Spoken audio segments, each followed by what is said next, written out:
गीतांजलि जी लखनऊ से। गुरुदेव के चरणों में कोटि कोटि नमन। महाराज जी, लोक व्यवहार में पूर्णतः दैन्य कैसे रहा जाए, ये बुद्धि बहुत विक्षेप करती है। कौन?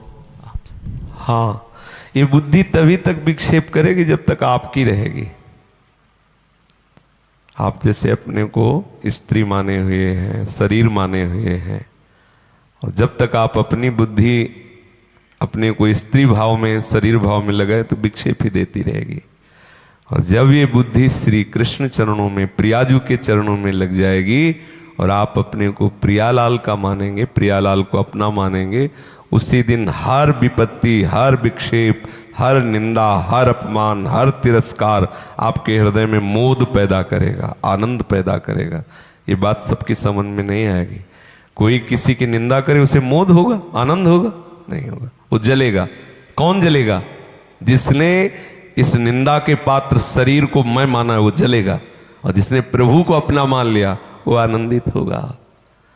ये बुद्धि जब तक प्रभु को नहीं समर्पित होती तभी तक ये विपरीत दशाएं लाती रहती है, विचलित करती रहती है, तभी तक इसमें कुमति रहती है।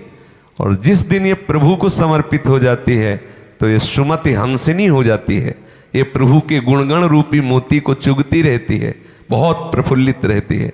हमारी बुद्धि अभी सही पूछो तो प्रभु को समर्पित ना होने के कारण ये ऐसी परिस्थितियां लाती है, ऐसी विचलित होती है। व्यवहार में दैन्यता तभी आ सकती है जब हमारी बुद्धि प्रभु में स्थित होगी। जब प्रभु में स्थित होगी तो सब प्रभु ही हैं, ये दर्शन होगा। और अपने प्रभु के सामने दैन्य नहीं होगा तो अभी फिर उसकी सेवक भाव की पुष्टता कैसे होगी? इसीलिए हमने देखा है महापुरुषों को बहुत दैन्यता, बहुत दैन्यता, क्योंकि जिसको देख रहे हैं सामने इष्ट को देख रहे हैं। आप बुद्धि लगानी नहीं, क्योंकि बुद्धि लग चुकी है तो जिधर दृष्टि जाती है उधर दिखाई देता है प्रभु ही प्रभु, जिधर प्रभु। वो बहुत प्यार से, बहुत दैन्यता से। अब जिनकी बुद्धि माया में लगी हुई वो कहेंगे कि हम दबने वाले नहीं। वो जो प्राकृतिक दशा में बुद्धि स्थित है वो हमारी बात नहीं समझेगा, हमें उसकी बात समझ में नहीं आएगी। आप प्राकृतिक धरा की बातों को अपनी बुद्धि में बैठा लेंगे तो ये बात होगी। अच्छा, अपनी दांत से अपनी जबान कट जाती है, आप कहाँ रिपोर्ट लिखाते हैं? अपने हाथ से अपने चोट लग जाती है, आप किसको रिपोर्ट? बोले वो तो मेरा हाथ है ना। तो ये मेरापन इतने में क्यों रखा? और फैलाओ, और फैलाओ। उदार चरितानाम वसुधैव कुटुंबकम, संपूर्ण संसार मेरा हो गया। अब अपने हाथ से ऐसे मारा जाए तो क्या होगा? अच्छा, छोटा सा अपना बच्चा होता है, ऐसे दाढ़ी पकड़ के और घसीटता है, पापा कह के ऐसे थप्पड़ मारता है तो उसको सुख मिलता है। और दूसरा कोई आके एक बाल में भी हाथ लगा दे तो उसके हृदय में तुम हमारी, वो अपनी शान शौकत समझता है। ये दूसरा भाव ही हमें दैन्य नहीं होने दे रहा। अगर सब में अपने इष्ट का भाव देखने लगे तो दैन्यता आ जाए। उमा जे राम चरण रत विकत काम मद को, निज प्रभु में देखहि जगत के ही सन करही विरोध। सो अनन्य गति जाके असमति न टरई हनुमंत, मैं सेवक सचराचर रूप स्वामी भगवंत। हमारे इष्ट, हमारे प्राणाधार प्रभु सब रूपों में है। जब ये हम देख रहे हैं तो दैन्यता, और जो दैन्य है उसे प्रभु बहुत प्यार करते हैं, हर रूपों में आके प्यार करते हैं।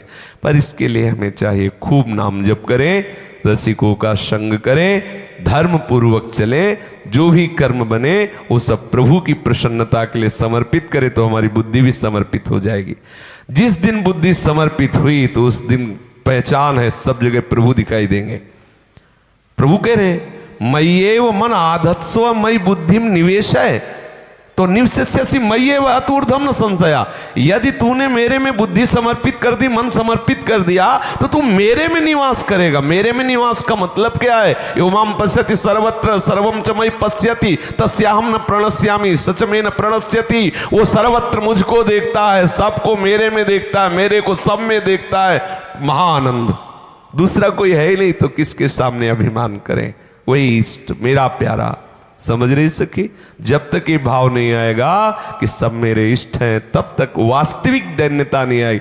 बाहर से दैन्यता का नाटक करा, अगर अंदर से दैन्यता है तो दूसरे के द्वारा किए हुए अपमान में वो समझता मैं इसी योग्य हूं, मैं इसी, उसे रोना आता है मैं इसी योग्य हूं। प्यारे अब तो कृपा कर दो। देखो सब कह रहे हैं प्यारे अब तो कर, वो मैं कितना पतित हूं। देखो अभी तक तो कोई गवाही नहीं था, प्रमाण हो गया। ये सब लोग कह रहे हैं कि ये पतित है, नीच है। प्रभु आप पतित पावन हो। हे उत्तम श्लोक, हे पूर्ण श्लोक, हे अच्युत, अपनी महिमा में आप प्रतिष्ठित हैं और संतों ने आपको कहा है पतित पावन। देखो सब कह रहे हैं नीच है, पतित है, अब मुझे स्वीकार कर लो। वो अंदर से वो वहां नहीं जाएगा कि हे नाथ करुणा करो इसका नाश हो जाए क्योंकि इसने मुझे कहा है ऐसा, ऐसा नहीं कहेगा। वो ये कहेगा नाथ देखो ये मुझे बोले ना पतित, अब आप पतित पावन बनो। प्रभु आपको पतित पावन जो नाम दिया गया उसे सार्थक करो, मुझे स्वीकार करो। उस ये दैन्यता वो प्रभु की तरफ बहेगा। किसी भी स्थिति में किसी भी व्यक्ति वस्तु स्थान के प्रभाव से प्रभावित होकर संग दोष से युक्त होकर के उसमें विकृति नहीं आएगी, उसकी भावना प्रभु की तरफ बढ़ती चली जाएगी। जिसने प्रभु को अपना मान लिया है, अपने को प्रभु का मान लिया है, फिर कहाँ विकृति? विकृति की गुंजाइश तब होती जब हम अपनी सत्ता मानते हैं, जब माया की सत्ता को सत्य मानकर सुख दुख अच्छा बुरा मान लेते हैं, फिर विकृति आ जाती है।